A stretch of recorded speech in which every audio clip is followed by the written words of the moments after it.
Hi, welcome everyone to our second podcast here in the channel, the Inner City Podcast. And today we are with Gerald Garner from Joburg Places and Tender Walk. Hi, Gerald, how are you? I'm very good. Thank you. It's nice chatting to you. Great. Tell me one thing. I want you to tell our viewers who are you, what is your business, what you do in the inner city. There's no simple answer to that question. But David, to actually make it simple, I would actually describe myself as an inner city regeneration activist. You could also say we tell the propaganda or the gospel of the inner city. So I'm actually really running a tourism-based business in town in Joburg inner city. But what I'm doing is all to do with actually improving the city as such. Mm-hmm. So where is your business located in the CBD? All right. So, I mean, we call ourselves Joburg Places, which is a tour business, but we also have a venue in town, which is called the Thunder Walker. It's at 110 Fox Street. In other words, basically just behind Gandhi Square, in a historic bank building. So that is a restaurant and events venue that we're operating. Mm-hmm. Okay, and for example, if I want to meet you guys, do I have to go to the website? Do I need to contact you directly? How do you, let's say, to the people that are interested to meet you guys, to hear? Because I know also you guys tell a lot of stories. Which is very interesting. How, if, for example, if I want to meet you, what must I do? How it works? Well, you might just be lucky and bump into me or Charlie in the streets of the city as we live and work in town. But I mean, our business is called Joburg Places. So you can find all the information about what we do on joburgplaces.com.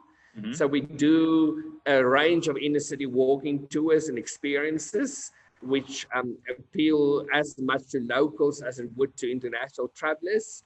And then obviously you can just come to our restaurant and enjoy food and drinks like in any other restaurant, Tuesday till Sunday. It's called the Thunder Walker. But even in that case, all the info is on our webpage, which is joburgplaces.com. Apart from just regular restaurant meals, we do host special storytelling dinners, as you mentioned, on certain Fridays and Saturdays, which actually recounts the history and the future of the city. And again, the menus and how you book is all on the webpage, joburgplaces.com. So it's as simple as hopping onto the web or looking for us on social media, Joburg Places, and or come to the city and simply come to the Thunder Walker. Perfect. Another question. How it actually came the concept for what you do? What was your passion? How it actually started the idea? When you actually started the business itself? Well, again, there's no simple answer to that question. It depends on how much time you have. But go for it. I got all the time in the world. Let me try and give you the story without going too deeply into it. But I mean, bottom line is, my personal background is landscape architecture and journalism. Those are the two things I've studied. And for a very long time in my life, I actually published business or trade magazines in the field of architecture and town planning and engineering and so on. Around about 2008, 2009, I actually exited the magazine publishing world and took a little bit of a break and wondered what to do next. Now, because I was always interested in writing and in architecture and in cities, I decided that there was a gap to write a book about Johannesburg, especially because in the run up to the World Cup, there was so much more travel interest in Joburg, and I found that people came to Joburg and I didn't know what to do here. So I decided to write a book about the city, which I called Spaces and Places Johannesburg. It's a guide to Joburg, which eventually I only published at the end of 2010, so after the World Cup in December 2010. Mm-hmm. And my idea was just to publish a book and then to figure out what to do next in my life. But very soon after the book was published, people started asking me to take them to the places I wrote about. And of course, most of the interest was in the inner city because it's a part of Joburg that people are curious about, but a little bit afraid of. And they wanted to see these amazing buildings and places and people I wrote about. So informally, I showed a few people around, and somewhere in about April 2011, quite a big international management consultancy phoned me out of the blue. And they said they had a conference for 40 of the international staff in Johannesburg, and they would like to book a walking tour for the morning before the conference starts. And I said, I do tours. Oh, yes, of course I do tours. So I took the booking, having never actually done a formal tour, and we took them on tour, and it actually worked very well. But in that process, we organically became a tour business. Today, about 9 years later, we've taken probably nearly 50,000 people on walking tours of inner city Johannesburg. So out of the tours over time grew other things, because as you walk the city, you get to curious about buildings and properties as you do. Mm-hmm. You find out more, you talk to people, and then you find things that you can't resist. So over time, we also became property activators as such. So 6 years ago in 2014, we got involved at the One Fox. We called it the Sheds at the One Fox. Today is known as the One Fox Precinct, where we actually helped the property owner, Johannesburg Land Company, to activate the space. We ran a food market there and eventually managed to attract a long-term tenant for them, which is Mad Giant, the brewery. 2018, we moved to another property. We did an activation at One Elof.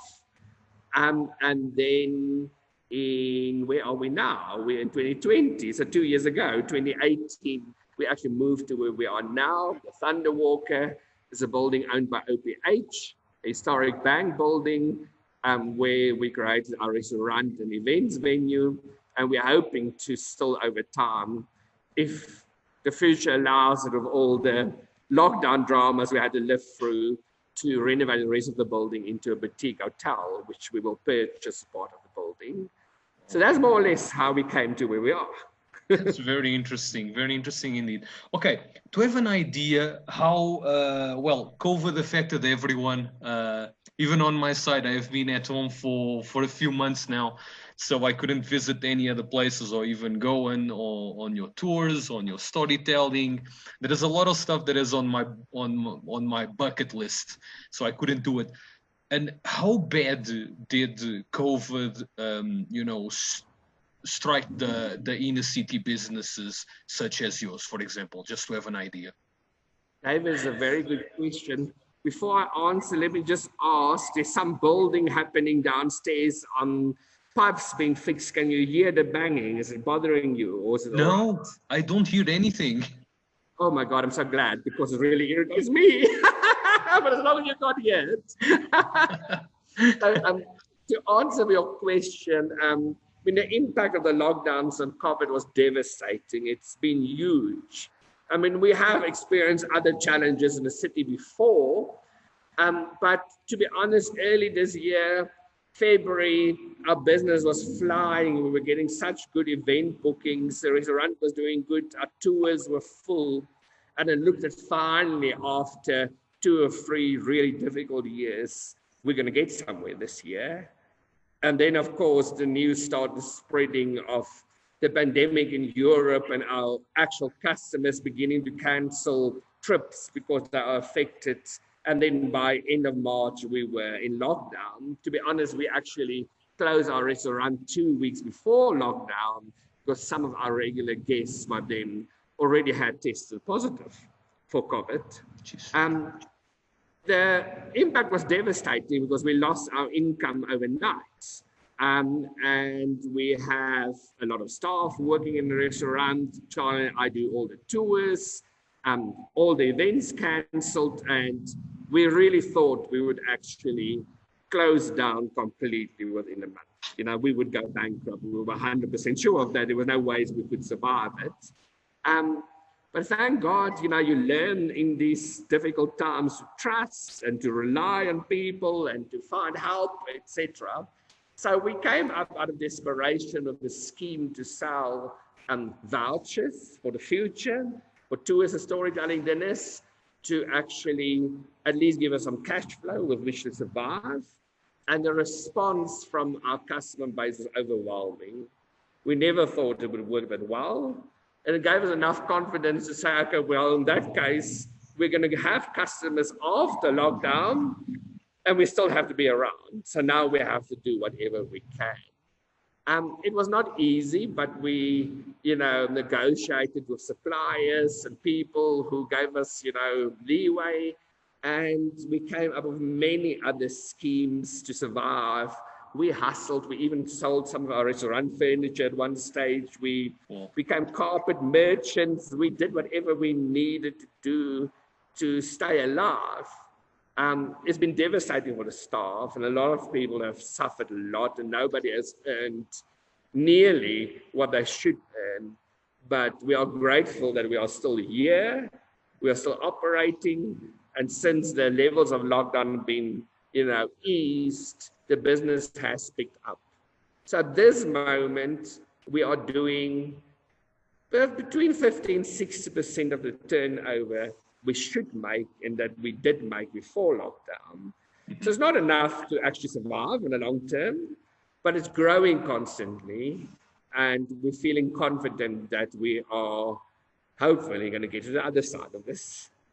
Look, one thing is for sure. I think in exactly like I say, in the perspective of business that we are, or the environment that we're facing at the moment, I think business like yours, and everyone inside of the inner city, people need to come together and push each other's to survive. Because in this point in time, the only way we can do this is actually in unify business. You're absolutely right. I mean, the kind of, solidarity that we experience of people supporting each other and sending each other customers and just giving each other advice has been incredible. And really, especially in downtown Johannesburg in the inner city, the sense of community is much stronger today than it was 6 months ago. Wow. And there are so many positive things that we also took out of this complete disaster that we can actually be grateful for. So people actually reach out to each other in a very human way. A lot of humanity that the good side of people will come out in these bad moments. And again, we need to unify or we will die. Let's put it this way. Exactly. It's anything in life, right? So, and this takes us to another question. Now that you mentioned the community in the inner city, I know you live and you work at the same time in the inner city.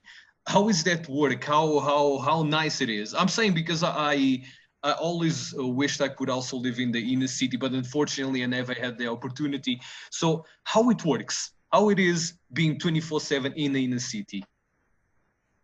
I mean, David, at this moment I live in Braamfontein Werf, which is on the edge of Braamfontein. So it's just about inner city. I have lived in Braamfontein in South before, and I've lived in Marshalltown before. If I could choose, I love where I live now, by the way, and I'll tell you more about it just now. But it's still the most ideal place to live is Marshalltown because everything is a walking distance. I live in Braamfontein because it's closer to my son's school. And that also is a practicality that has a huge influence on your life. But to give you an idea, I lived in the suburbs of Johannesburg for many years. I lived in Cradle Park, and before that in Greenside, and before that in Melville. And I moved to downtown 6 years ago. And in many ways, it has been the most liberating thing I've ever done. If I had to go and visit somebody in the suburbs for dinner and we had too many drinks and we decide to sleep over on the couch or something, I'm petrified. I am afraid of the suburbs.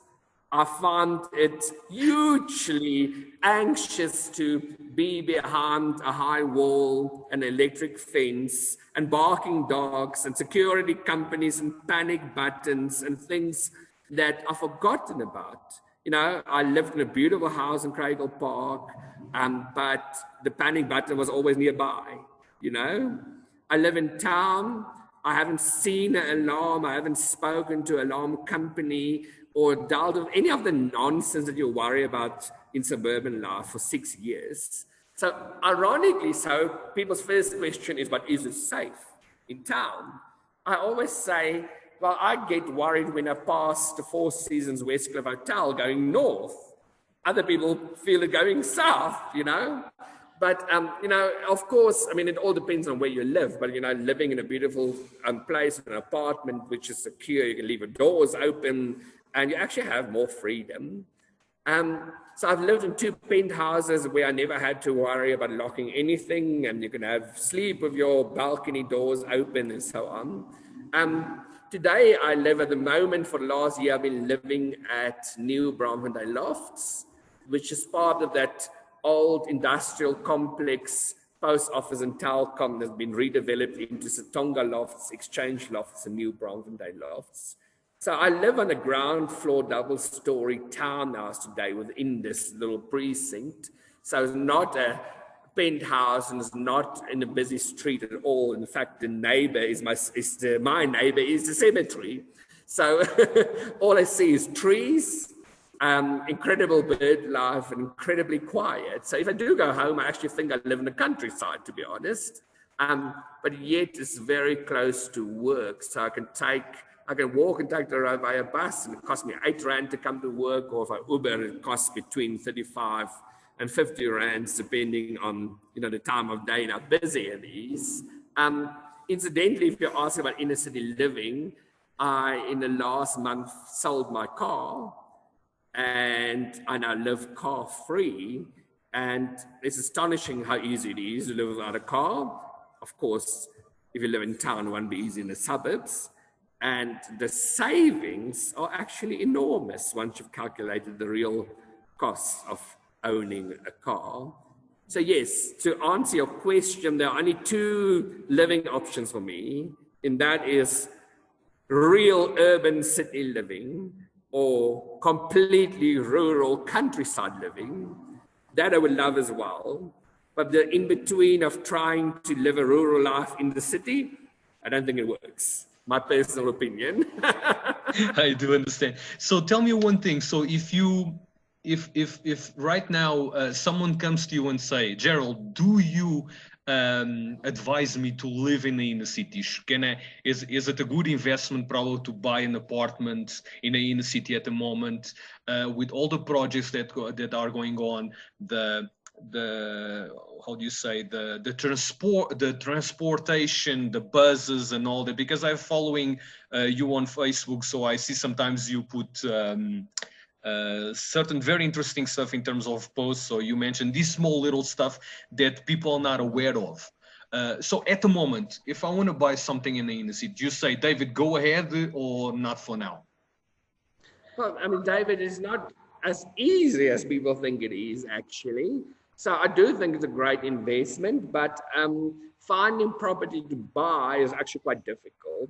What is easy is to rent in town. So if it's a lifestyle decision, if you want to save costs, if you want to downscale, if you want to enjoy the freedom of the city, being able to walk and living in a community, then I very much recommend downtown. And Charlie and I have started a blog now, which we actually call Inner City Living, to give people more insight about how. That's very interesting. That's very interesting. Thank you. But yes, there are investment opportunities. There are places where you can buy sectional title property. I mean, most of the regeneration projects in towns are big property developers that fix entire buildings and rent rather than sell. Mm-hmm. But I mean, for instance, at Exchange Lofts and Tonga Loft is property for sale. I know of beautiful apartments in Marshalltown for sale. And even us here, the Thunderwalker, our boutique hotel project is still based on people actually investing in apartments, and we then renting out the apartments and operating it as a hotel. So to answer your question, inner city living, good idea. I would recommend it for everyone. You just have to choose carefully in terms of your own lifestyle and your own requirements. So you know, you need to do your research, and, you know, if people need advice, they're welcome to ask me. If you want to buy, you have to find the right opportunity. And the other thing is, if you want to buy, do not expect to buy and sell within 2 years and make a fortune. Like in any other property scenario, the property is a long-term investment. You will have to buy and probably sit on it for 10 years at least, and probably get a very good rental return in those 10 years. But it's not overnight, tomorrow everything is going to be worth double. It is a slow process to improve the city. It is happening, but it's certainly not a place where you're just going to make gold overnight. Completely understand. Another question, in your opinion, why is this new wave of investment happening in the city? For how long have been this happening? And what is the... It's such a difficult question to answer, because you could actually have asked me the opposite question as well. You could have asked me, why is so much money leaving? Why are so many people disinvesting? It's a glass full, or it's a glass half full or half empty. We're not sure. It depends on your approach and attitude, honestly. So, I mean, in the last 3 years, prior to 2020, there's been huge disinvestment from downtown Joburg, especially from corporate businesses. I attribute most of that to the very poor city's management of the then city council and the then mayor of the coalition government of a big blue political party who was in control of the city. It was an absolute disaster. It really did a huge amount of harm for the 20 years of regeneration work that was done before then. However, at the same time, there's always been a need for housing and good quality, affordable housing. So certain key and clever developers have continued developing those. The lockdown, as devastating as it was for the city, it feels to me that things have changed in downtown. There's a new optimism. The city is definitely cleaner and better than it was a year ago at this moment. And because there is this great need for housing, people are investing in town. As long as there's a need, then, you know, people will invest because they have customers. It is a demand. Yes, and added to that, I think it's just the city has always been a place that people have been curious about. Property is obviously going to be cheaper than if buying a property in Sandton, but, you know, your renovation costs could be high. But I mean, I think what we're actually going to see is the real future of the inner city will unfold in the next decade, in the next 5 years, because I do think the impact of COVID on the world, we're only beginning to understand, and I do think it's going to change our lifestyle significantly. Now, I wrote about that in my new book, Johannesburg 2020 and Ahead, which at the moment is still an electronic book, but by early December, there will be a print book available. And in there, I write about the future of Johannesburg. And what I predict is that the trend will be significantly towards neighborhood living and car-free living, but both because of the economic impact of COVID that leads people to downscale, but also people no longer want to live in isolation. And the irony is, you can go to an area like Jewel City, which is just opened after the lockdown. I mean, there's over 1,000 brand new apartments and new buildings and beautiful retail spaces and walkable streets of fountains and seating and street art. And who wants to live in isolation and drive to the supermarket on your own, buy your groceries and go home to a lonely place when you can live in a neighborhood where you know everyone, where you are safe because you know the people around you, where you can walk and have a coffee at a coffee shop and buy your groceries and go to the pharmacy and walk back to home. That is the future. That's what people want. And the easiest place to provide that is in the inner city. So as long as development goes, gets accompanied by improving public space, because nobody wants to live in an apartment looking out of a tarred street and in a dirty, grimy environment. But as long as the public spaces of the city are improved, people would want to live in the city. And therefore, I do think it is a very good time to invest in a city. But again, you know, it's going to be a decade before you'll see the results of it all coming together. A decade will actually pass very quickly.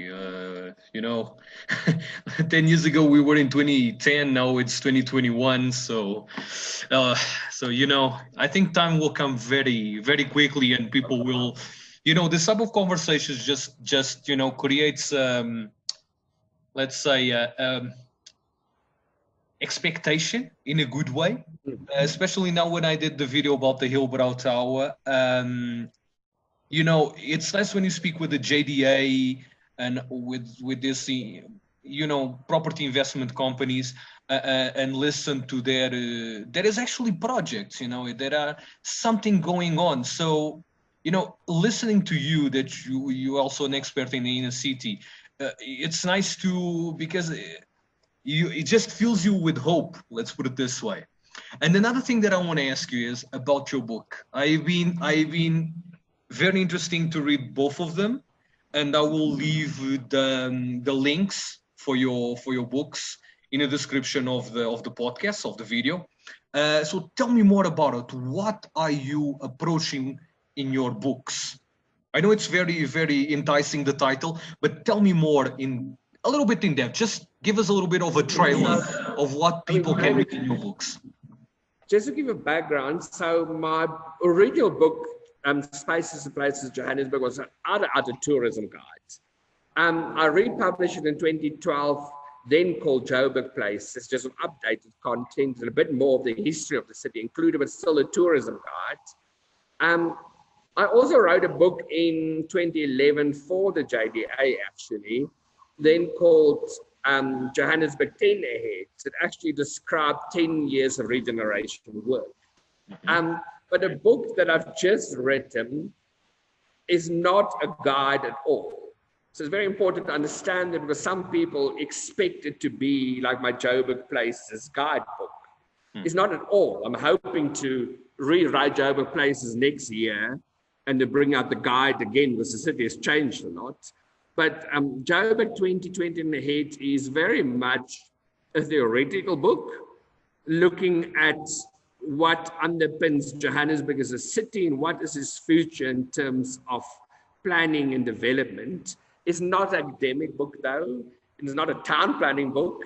It is a book of my very biased personal observations of what makes the city tick, what are the problems the city has experienced, what are the opportunities. I write extensively about the character of Johannesburg as a city of migrants and why absorbing migration and making it into a positive is what is actually will unlock the opportunities of the city. And then I do write extensively about just practical things that will improve downtown Johannesburg. So the book, starts with the context of South Africa as a country. It talks about general politics and the echelons of our society and how we actually exist and why it actually makes Joburg dysfunctional in some ways. Then it focused on the impact of COVID and how it will change the world, actually, and how we live. But I write extensively about the death of the corporate office, which is something that will disappear, which will create vacant property. And with that, the death of the motor car, which will end up leaving huge empty parking garages, especially next to the corporate buildings. They already stand around us everywhere. And how that will create opportunity from Sandton to the CBD to convert buildings into higher density housing of a decent quality that people will aspire to live in. And because that will happen, it creates opportunity to fix our city and make it actually more compact and therefore more viable in terms of public transport and everything Sustainable. else. But sustainability. But I do point out that all of it in the end depends on decent public space. Of course, it's lovely to live in the inner city as long as you can take a stroll and read a book somewhere under a tree and sit in a sidewalk cafe and actually enjoy the communal spaces of the city. Nobody wants to live in an apartment if you are locked down into your apartment. You want to be part of the community. So the last part of my book make actually practical recommendations for how waste management can be done better in the inner city, how the streets can be made safer, how the city can be made green, and how it can be made into a place that people want to live in. So that's more or less what the book is about. Wow, wow. So you're basically putting your ideas out there, which is great. You know what? In our day and age is actually people don't really know how sharing knowledge is important, because by sharing ideas you can do so much on people's minds. You know, you can start it's like I say, everything starts in the mind, and when you share an idea, you can't kill an idea. So what you do, it's extremely important, because if we think about this, people in nowadays, they don't share anything, you know. If it's not like people like us that put stuff out there, that actually research, that actually try to put things into perspective, things will fall into oblivion. Because nobody is interested really. People want to make the difference, but they don't know how. So when it's people like you out there informing people like Kennedy, people like Tu Summers, and we're trying to incorporate this knowledge of the inner city into other people's minds, I think the inner city rejuvenation will be quite quick to happen. And, you're absolutely right. I mean, I always say nobody owns the city, nobody owns Johannesburg. It is a collective. It depends on all of us. And I mean, I think it's incredibly important to talk about the challenges and the problems and the opportunities. And my hope is just always that we can influence the people who can make the real change, because those are, of course, your politicians and city councillors and people who determine policy. But secondly, it's actually the big property companies who are very much often still stuck in the suburban malls and the Sandtons. And we actually need those people to invest in the inner city and to help create a better city. So I was very excited about, for instance, again, Towers Main, you know, at APSA and Joburg City, which is an Atterbury and Itimba joint venture project. Because for many years, everything in downtown was driven by small entrepreneurs, and that's wonderful. I mean, they bring creativity and they bring something edgy, but we need a bit more critical mass, you know, and Joburg City is beginning to show how 6 street blocks can be recreated just like that. And if we can just get more people to invest in decent projects in town, Joburg can easily be one of the greatest cities in the world. It has all the right balance. It just needs a bit of love, actually. Of TLC, exactly. Because if you think about it, look, I'm South African. My dad is South African, but originally I'm Portuguese. I'm fully grown Portuguese.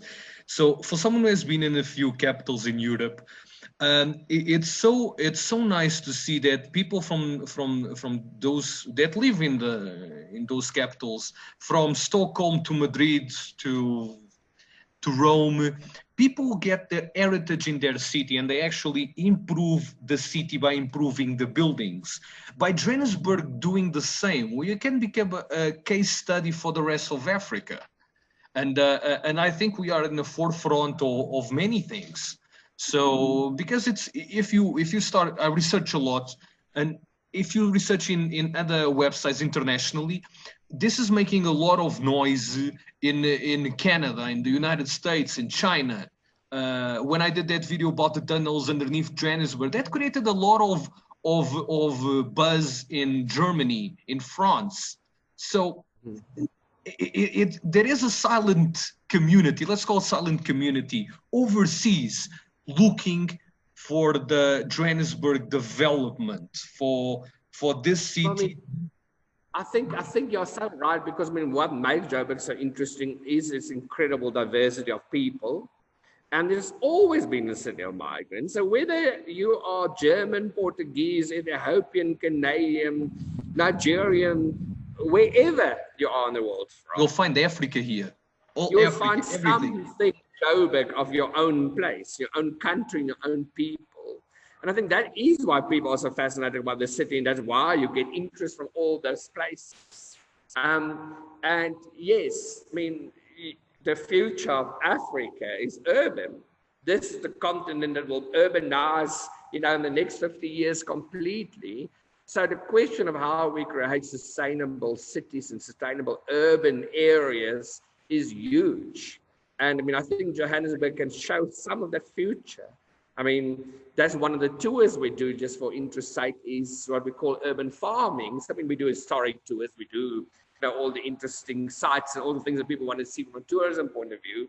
But some of our tours are really focused on just how does the city work and what makes it, different. Makes it tick. Yeah.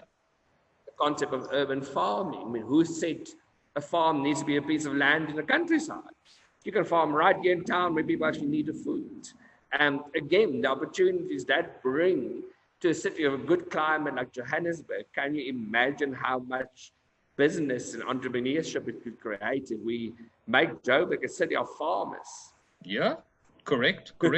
Like a technology like hydroponics, and you can actually farm everywhere you want.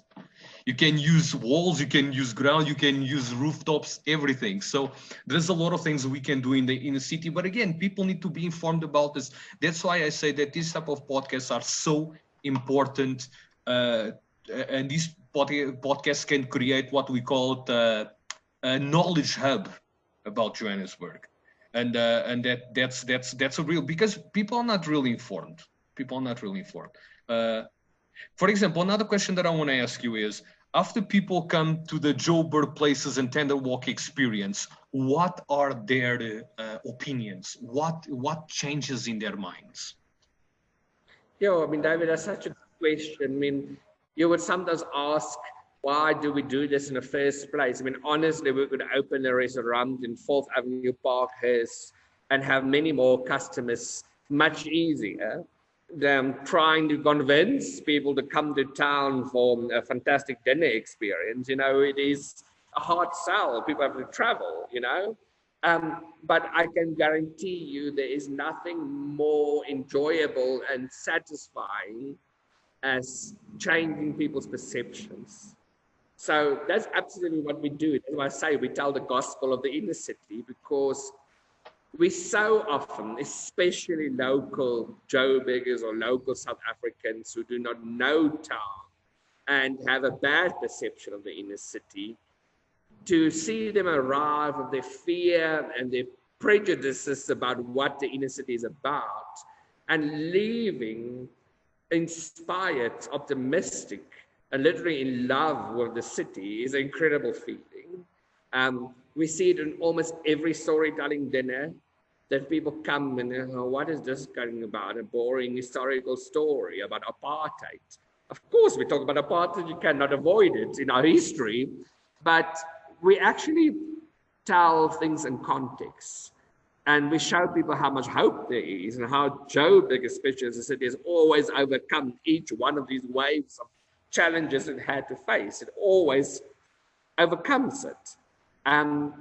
And it's just lovely to see people's reactions. When walking tours for people who literally wanted to cry at the beginning because is this going to be okay, to realizing how much they've lost out. Maybe the most extraordinary experience we have, and obviously we haven't had much of that in the last year because international travel is hardly possible. But, we have time and again had tourists who, for instance, would be a couple who've come on a business trip, and they would stay in a fancy Sandton hotel. And let's just say the one person will be in business meetings or every day for a week, and the other person stays in a hotel. And like in any other city of the world, they want to go out and do things.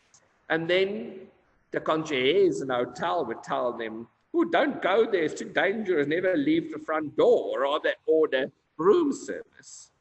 So we've had, I remember a French couple where the lady spent 1 week inside a hotel room opposite the Gautrain station in Sandton.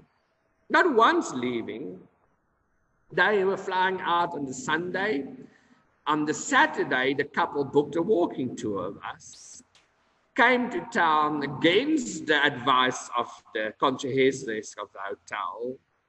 We did an entire walking tour with them. And by the time we came to the end, they burst out in tears. And I'm not making this up, because I believe you completely. I've seen it. But they lost out on. They couldn't believe how many wonderful things they could have done, but they almost missed it all.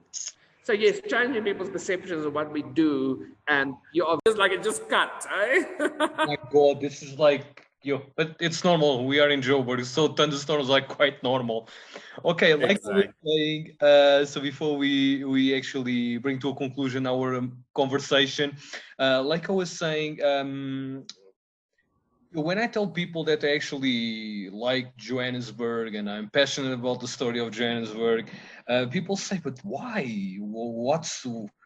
What do you see? There is nothing to see here. This is just a place that people come to work, or people come to, to go to Cape Town, to go to a safari. And I say, look, it doesn't really work like that.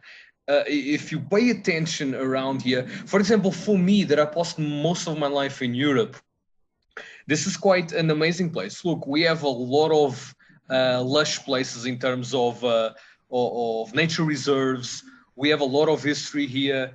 There is some type of luxury that some people that outside from here can only understand. I know most of South Africa is beautiful. It's nothing to do with Johannesburg, but things here are one of a kind. In a way, if you look into it in a different perspective.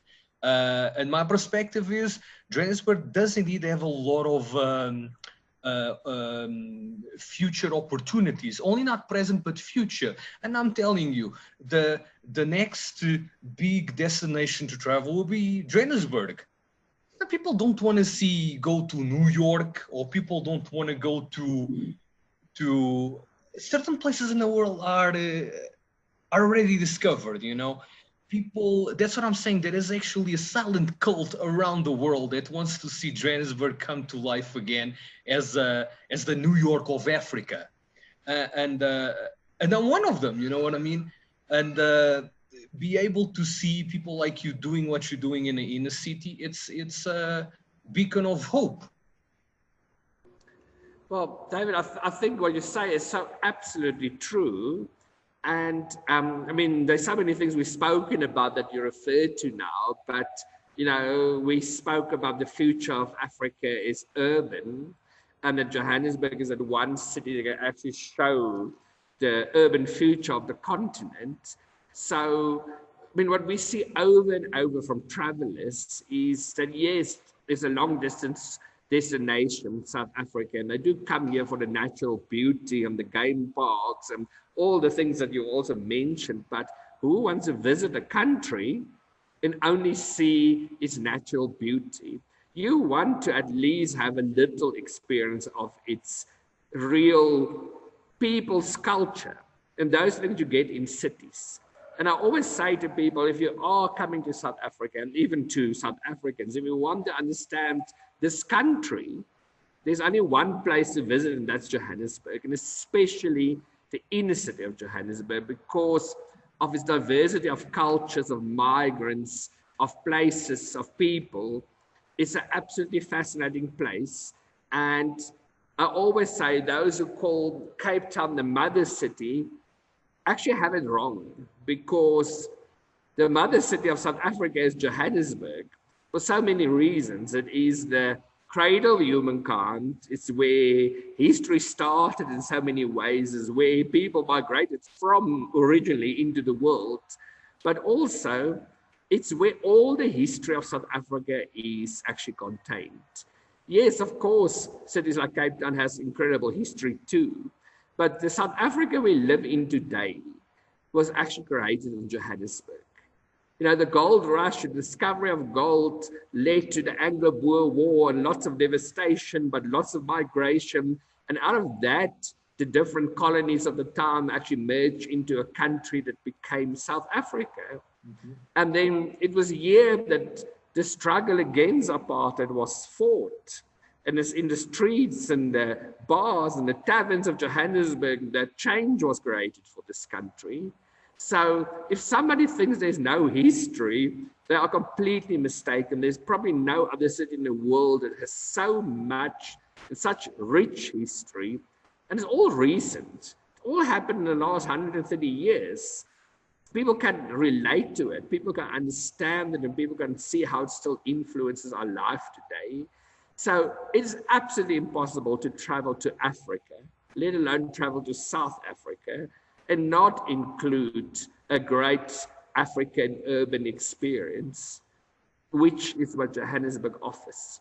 And therefore, I absolutely agree with you. The future is a future destination. And what is so lovely about it is it's so unexpected. People have low levels of expectation. And that makes it wonderful because everything is fantastic. You know, once you discover how much there is to see and do in Johannesburg. You know what's the most intriguing thing about big cities in Africa? I'm talking, for example, Mozambique, Luanda, Johannesburg, not aware about other capital, African capitals. But as far as you can see, the big city centers are like a big time machine. You just go into these places, you see all these buildings, all this art, all this, you know, this beautiful concrete jungle that is there for the ones who can see it. That what captured me about Johannesburg was just the time machine, you know, just what is this city? What's the thing behind it? You know what I mean? And it's a pity that it's not well documented. And I wish I could put my hands on more books about Johannesburg to be able to do more historical videos in depth. And I think you have a bookstore in your place, right? There at Yes, I mean, it's not a big bookstore. We have a little town treasure store, and we do have some books there. But yeah, I mean, there are some phenomenally good books about Johannesburg, but you are right, they are printed and they go out of print, and sometimes difficult to get your hands on them. But yeah, I mean, the base of Johannesburg is you can just walk the streets and you can see, you know, in the case of Johannesburg, the city was rebuilt 6 times, going for 7th time at the moment in 130 years. And as you say, it is a time machine. You can see the remnants of each era. And it makes it, in terms of architecture, even a very diverse place. But yes, you have to look with some knowledge, you know, because otherwise you might miss it all. Exactly. Look, people don't have any notion because Johannesburg back in the 20th century, it was like the mecca of architecture, like Dubai is today, for example. So all the big projects were actually in Johannesburg.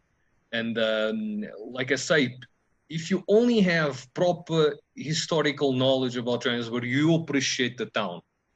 It's not only a building that you look, it's not only a street that you look, it will be more.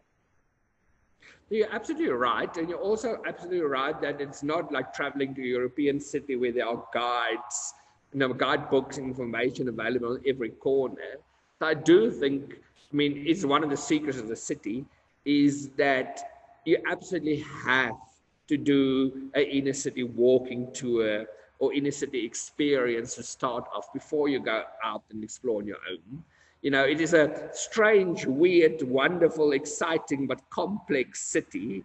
And it does help to just get your bearings and understand a little bit of the background before you set off. It will give you the knowledge and the tools to find all the beautiful hidden gems that you may otherwise miss. Because I have the notion every time I get a new team to make a new video, I think I have seen it all, or I have uncovered all the hidden gems, and there's always one more, and doesn't stop. It's an endless list. No, it is. It gets addictive. I mean, Charlie and I have been walking the city, you know, for 9 years in various ways, guiding tours, doing events, and even us still stumble about things week after week that we didn't know, or amazing places, or something that opened that you couldn't get access for before, and then you just are left astounded time and time again. Look, I just to end, for everyone that is watching now this podcast, just make sure you put your hands on Gerald's book, because I'm also looking forward to it. And again, we have the responsibility of turning the CBD into the new African New York, and it's great to see people like Gerald doing their best to make this happen. Would you like to add something else? No, I just want to say thank you. It was a lovely conversation. We had a huge thunderstorm during the afternoon as well, but that's the beauty of Joburg as well. Is incredible weather and energy makes it a lovely place to be. So thank you for the chat. I really enjoyed it. It's that African tenacity, that African, wild that we still have, like it represents outside at the moment. I don't know if you are able to hear the thundering on my side, but it's big time at the moment. Well, you better stay inside. Definitely. Okay, Gerald, thank you so much for everything, for this wonderful conversation. And guys, thank you very much for watching one of our podcasts. Once again, this was our second podcast. More will come, and very interesting conversations will be on the making for the near future. Thank you very much, and see you in the next Inner City Podcasts video.